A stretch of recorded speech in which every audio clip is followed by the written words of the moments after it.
ضمیر کی 5 قسمیں ہے۔ ضمیر کی 5 قسمیں ہے۔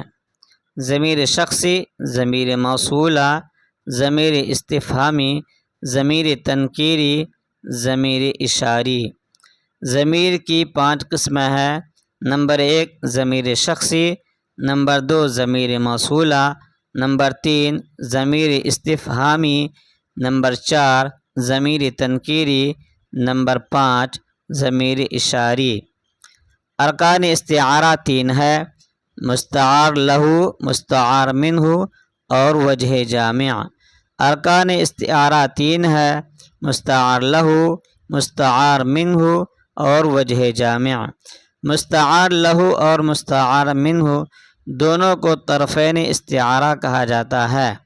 مستعار لہو اور مستعار منہ دونوں کو طرفین استعارہ بھی کہا جاتا ہے۔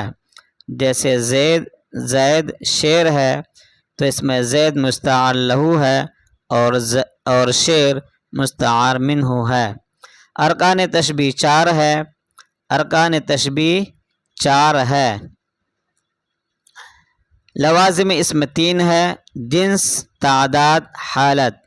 لوازم اسم 3 ہے: جنس، تعداد اور حالت۔ جنس سے مراد مذکر اور مؤنث، تعداد سے مراد واحد اور جمع، حالت سے مراد فاعل اور مفعول۔ فعل حال کی 6 قسمیں ہیں۔ علم بیان کی 4 قسمیں ہیں۔ معنی کے اعتبار سے فعل کی 2 قسمیں ہیں: نمبر 1 فعل تام، نمبر 2 فعل ناقص۔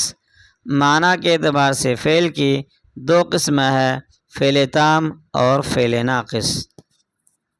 Thank you.